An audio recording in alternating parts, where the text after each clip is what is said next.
इतिहास विषय और भारतीय विदेश नीति में रुचि रखने वाले सभी श्रोताओं का स्वागत है। कल मैंने भारत पाक संबंधों के संदर्भ में कश्मीर समस्या का जिक्र किया था और बताया था कि किस तरह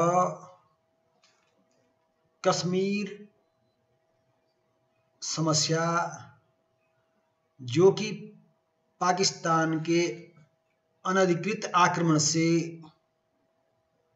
पैदा हुई और इस तरह यह कश्मीर का प्रश्न संयुक्त राज्य अमेरिका और ब्रिटेन के कारण भारत पाक विवाद बन गया, जबकि मसला यह था कि पाकिस्तान ने भारत के एक हिस्से कश्मीर को अपने अधीन अनधिकृत रूप से कर लिया और इस कारण पाकिस्तान एक आक्रमणकारी देश है। और इसी बात को लेकर नेहरू जी संयुक्त राष्ट्र संघ में गए थे और सुरक्षा परिषद में इस मामले को रखा था, परंतु सुरक्षा परिषद ने इसे कश्मीर प्रश्न से बदलकर भारत पाक समस्या बता दिया। यह सब संयुक्त राज्य अमेरिका और ब्रिटेन की भेदभावपूर्ण नीतियों के कारण हुआ। और कभी कभी मुझे तो यह लगता है कि भारत ने जो राष्ट्रमंडल की सदस्यता ग्रहण की, उसका भारत को क्या लाभ मिला।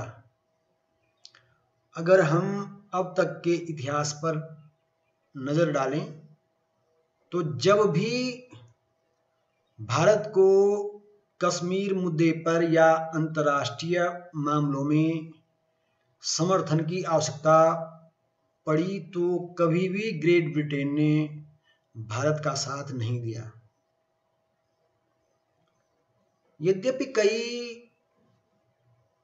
विश्लेषक जो अंतर्राष्ट्रीय राजनीति के जानकार हैं वे कहते हैं कि राष्ट्रमंडल की सदस्यता ग्रहण करना भारत के लिए एक बहुत अच्छा निर्णय था भारत का, परंतु यदि हम ऐतिहासिक दृष्टि से घटनाओं का विश्लेषण करें तो हम पाते हैं कि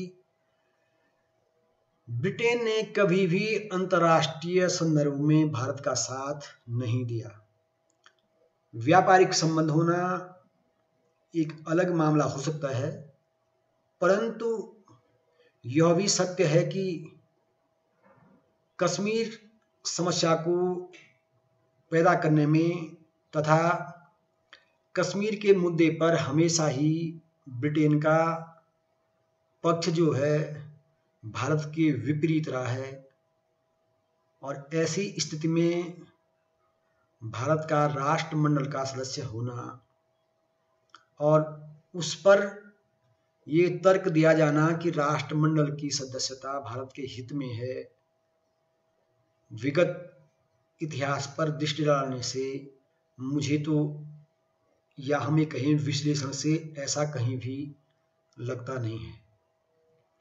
मैं कहना चाह रहा था कि किस तरह कश्मीर प्रश्न एक भारत पाक विवाद बन गया, किस तरह सुरक्षा परिषद ने भेदभावपूर्ण रवैया अपनाया और किस तरह सुरक्षा परिषद की भूमिका पर विश्व के तमाम देशों ने प्रश्न खड़े किए हैं। और इन सब के बावजूद हम सुरक्षा परिषद में स्थायी सदस्यता के लिए चीन का समर्थन करें और यह तर्क दें कि बड़ी भूमिका मिलने के बाद चीन का व्यवहार बदल जाएगा, उसे जिम्मेदारियों का एहसास होगा। यह बात समझ में नहीं आती है। क्या सुरक्षा परिषद में संयुक्त राज्य अमेरिका को बड़ी जिम्मेदारी नहीं थी? क्या सुरक्षा परिषद में ग्रेट ब्रिटेन की बड़ी जिम्मेदारी नहीं थी? और क्या इन दोनों ने अपनी जिम्मेदारियों का निष्पक्षता से निर्वहन किया है? जब जो बड़े संस्थापक देश थे सुरक्षा परिषद और संयुक्त राष्ट्र संघ के, जब इन बड़े देशों का ही सुरक्षा परिषद में निष्पक्ष व्यवहार नहीं रहा, तो हम कैसे उम्मीद कर सकते थे कि चीन का व्यवहार सुरक्षा परिषद की सदस्यता मिल जाने के बाद निष्पक्ष हो जाएगा? ये एक प्रश्न है, इस पे आप लोग गंभीरता से विचार कर सकते हैं।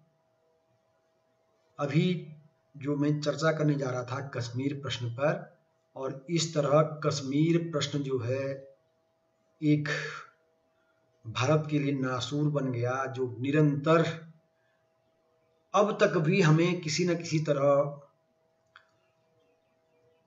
हमारे लिए समस्या बना हुआ है। कश्मीर जो प्रश्न था, कश्मीर की जो समस्या थी, वह समस्या तो बनी ही रही, यद्यपि समय समय पर इसे सुलझाने का प्रयास किया गया, और वर्तमान स्थिति यह है कि कश्मीर से जो धारा 370 हटाई गई और उसे 2 भागों में विभाजित कर केंद्र शासित प्रदेश बनाया गया, ऐसे में उम्मीद की जा सकती है कि अब कश्मीर समस्या का स्थायी हल निकल पाएगा। इस बिंदु पर अभी हम आगे चर्चा करेंगे। हम दूसरे बिंदु पर आते हैं, शरणार्थी समस्या। जब भारत का विभाजन हुआ तो एक बड़ी समस्या शरणार्थियों की थी कि पाकिस्तान में जो हिंदू रह रहे थे वे भारत आना चाहते थे। भारत में जो मुस्लिम निवास करते थे उनमें से कई पाकिस्तान जाना चाहते थे। यद्यपि इस संदर्भ में भी एक जो पक्ष रहा भारत और पाकिस्तान का, दोनों देशों के पक्ष में एक बहुत बड़ा अंतर था। पाकिस्तान में हिंदुओं के साथ बड़ा क्रूर व्यवहार किया गया और उन्हें इतना प्रताड़ित किया गया कि पाकिस्तान में हिंदुओं के साथ जो व्यवहार हुआ उस कारण भारत में सांप्रदायिक हिंसा हो गई। यद्यपि भारत में भी कई क्षेत्रों में, कई राज्यों में सांप्रदायिक दंगे हुए और महात्मा गांधी जी ने यह प्रयास किया कि मुस्लिम भारत में ही रहें, वे पाकिस्तान न जाएं। परंतु पाकिस्तान में ऐसा नहीं हुआ। इसका परिणाम यह हुआ कि बड़ी संख्या में भारत को लाखों शरणार्थियों की समस्या झेलनी पड़ी। उन शरणार्थियों के रहने की समस्या, उनके द्वारा छोड़ी गई संपत्ति का मूल्यांकन, और इस कारण उपजी जो सांप्रदायिक हिंसा थी वह भी एक बड़ा कारण रही दोनों देशों के संबंधों को सामान्य करने में। एक बड़ा प्रश्न, मैंने कल भी एक प्रश्न उठाया था कि भारत का विभाजन हिंदू और मुस्लिम राष्ट्रीयता को लेकर हुआ, और आज भी मैं कहना चाहूँगा कि किसी भी देश के निर्माण के लिए, उस देश के अस्तित्व के लिए धर्म कभी भी एक बड़ा मुद्दा नहीं हो सकता है। आज भी विश्व के लगभग सभी देशों में विभिन्न धर्मों के लोग निवास करते हैं, और जब भारत का विभाजन हुआ तब भी ऐसा ही था कि विश्व के विभिन्न देशों में विभिन्न धर्मों के लोग निवास करते थे। ऐसे में धर्म के आधार पर राष्ट्रीयता को स्थापित करना या द्विराष्ट्र के सिद्धांत को मानना कहाँ तक उचित था, ये मेरे लिए आज भी समझ से परे की बात है कि एक तरफ तो हम द्विराष्ट्र सिद्धांत को मानते हुए, हिंदू और मुस्लिम राष्ट्र को मानते हुए भारत का विभाजन कर रहे हैं, और दूसरी ओर हम कह रहे हैं कि नहीं, हम धर्मनिरपेक्षता में बड़ी आस्था रखते हैं और हम द्विराष्ट्र सिद्धांत को नहीं मानते। अगर द्विराष्ट्र सिद्धांत को नहीं मानते थे तो विभाजन स्वीकार क्यों किया? यद्यपि अगर गहन अध्ययन किया जाए तो भारत के विभाजन में केवल राजनेताओं की महत्वाकांक्षा ही ज्यादा उत्तरदायी नजर आती है, अन्यथा ऐसा कोई कारण नहीं दिखता कि जो हिंदुओं के लिए अलग राष्ट्र और मुस्लिमों के लिए अलग राष्ट्र की ऐसी कोई बड़ी मजबूरी रही होगी। अगर बड़ी मजबूरी होती तो आज भारत में पाकिस्तान से अधिक मुस्लिम निवास करते हैं और वे बड़े सुकून से, बड़े स्वतंत्रतापूर्व, अपने सभी अधिकारों और अपनी राष्ट्रभक्ति के साथ भारत में निवास कर रहे हैं। तो प्रश्न उठता है कि धर्म के आधार पर द्विराष्ट्र का सिद्धांत कहाँ व्यावहारिक रहा? और यह भी एक विचारणीय प्रश्न है कि कहीं भी भारत की जनता या पाकिस्तान की जनता इस विभाजन से संतुष्ट हो, ऐसा नहीं लगता है।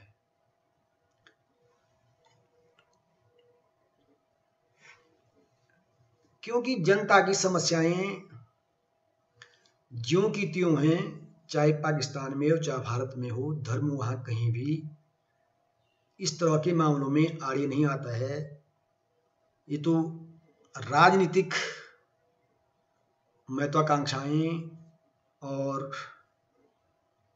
इसी तरह के मामलों ने इस प्रश्न को जटिल बना दिया और भारत पाक की समस्या विभाजन से लेकर आज तक विभिन्न रूपों में हमारे समक्ष है।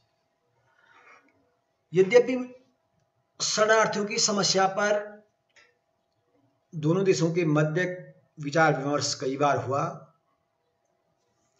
इस संदर्भ में नेहरू लियाकत अली समझौता भी हुआ, जो कि दोनों देशों के लिए एक सकारात्मक प्रयास था, किंतु इस समझौते के प्रति पाकिस्तान की प्रतिबद्धता न होने के कारण इसका कोई परिणाम, या इसका कह सकते हैं कोई उचित परिणाम नहीं निकला। फिर भारत पाक संबंधों में पाकिस्तान का एक शीत युद्ध के दौरान एक गुट में सम्मिलित हो जाना भी दोनों देशों के संबंधों में एक बड़ी बाधा बना रहा, क्योंकि पाकिस्तान का जो सैन्यीकरण हुआ, पाकिस्तान में सेना को जो महत्व मिला और पाकिस्तान ने जो तत्कालीन विश्व के एक सैनिक गुट में अमेरिका के साथ मिलना स्वीकार किया, इसका परिणाम यह हुआ कि पाकिस्तान में सैन्य अधिकारियों को महत्व मिला और वहां निरंतर प्रजातांत्रिक मूल्यों का ह्रास होता रहा। यद्यपि ऐसा नहीं था कि वहां के सैनिक अफसर योग्य नहीं थे, परंतु सेना के हाथ में कई बार राजनीतिक कमान जाने के कारण पाकिस्तान अमेरिका के हाथों का खिलौना बन गया और 1954 में पाकिस्तान ने अमेरिकी सैनिक संगठन सीएटो की सदस्यता ग्रहण कर ली। पाकिस्तान द्वारा अमेरिका के सैनिक गुट में सम्मिलित हो जाने से भारत पाक समस्या या भारत पाक संबंध और भी जटिल हो गए और इसका परिणाम ये हुआ कि जब तब अमेरिका पाकिस्तान का समर्थन करने लगा और इससे दोनों देशों के संबंध मधुर होने में और भी समस्या पैदा हुई। यद्यपि ऐसा नहीं है कि दोनों देशों के संबंधों को सुधारने के प्रयास नहीं हुए। जब 1965 में पाकिस्तान ने भारत पर आक्रमण किया और आक्रमण के पश्चात जब दोनों देशों के बीच ताशकंद में एक समझौता हुआ, तो इस समझौते की जो शर्तें थी वे यह थी कि दोनों देश आपसी विवाद के निपटारे के लिए युद्ध का त्याग करेंगे।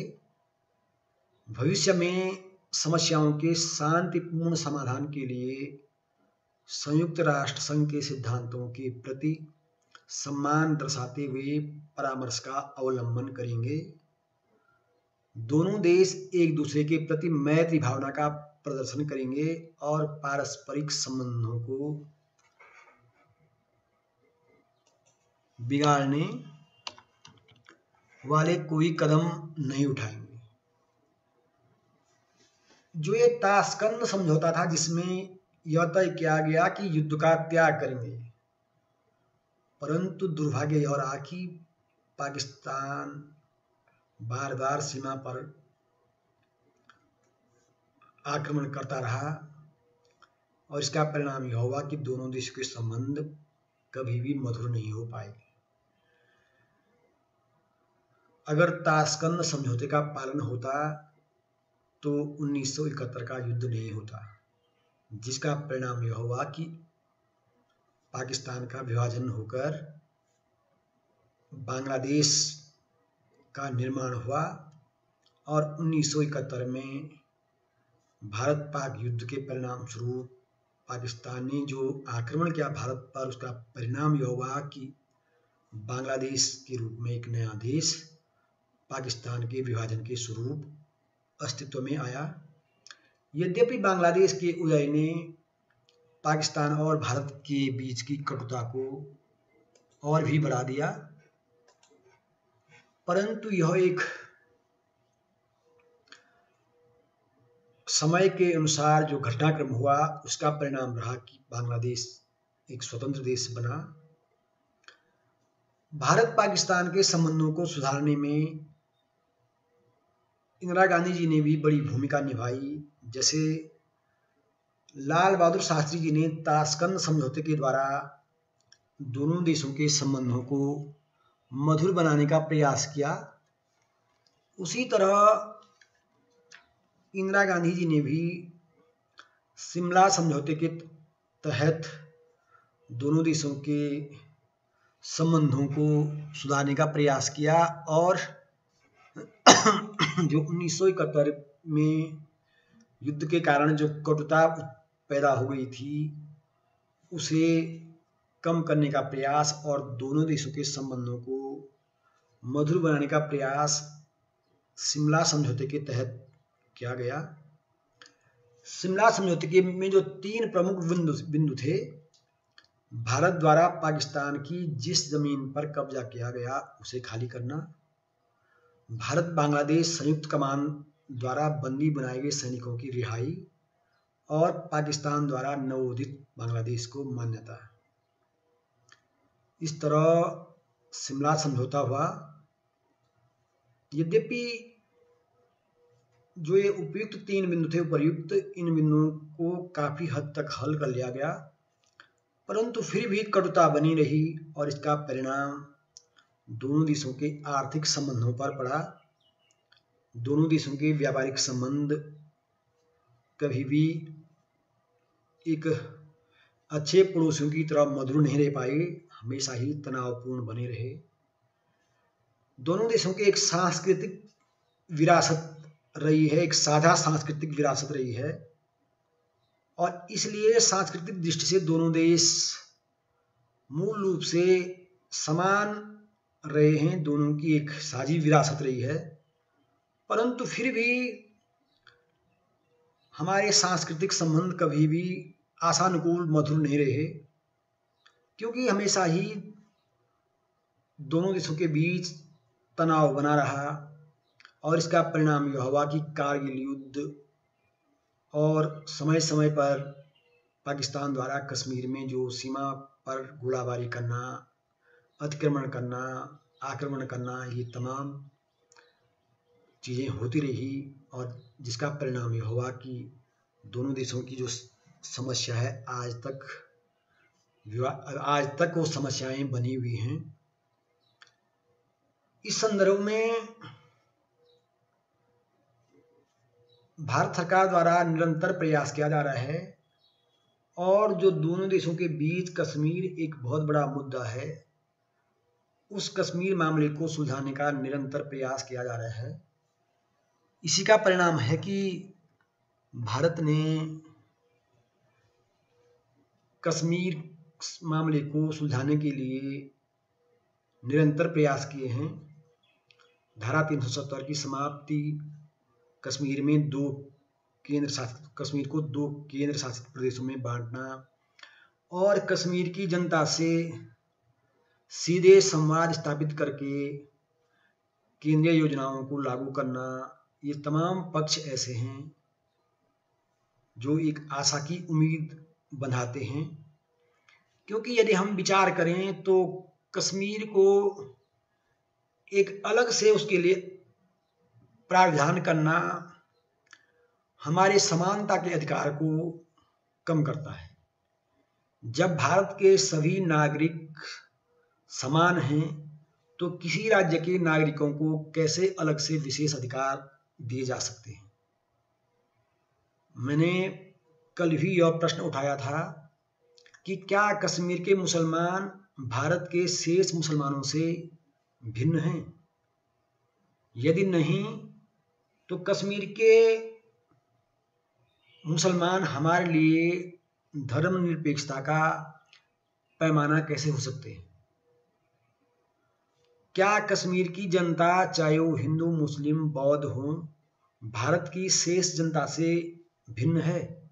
यदि नहीं तो कश्मीर की जनता को क्यों अलग से ऐसे अधिकार दिए जा सकते हैं जो जनता में एक भेदभाव पैदा करते हैं?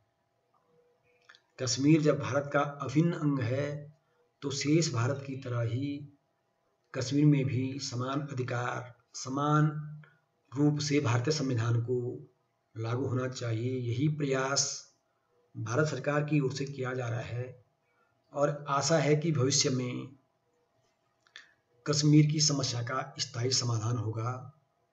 भारत पाकिस्तान संबंध मधुर होंगे और एक अच्छे पड़ोसी की तरह दोनों देश साहचर्यपूर्ण जीवन और एक अच्छे पड़ोसी की भूमिका का निर्वाह करेंगे। इस तरह एक आशा के साथ हम कश्मीर समस्या के समाधान की उम्मीद कर सकते हैं।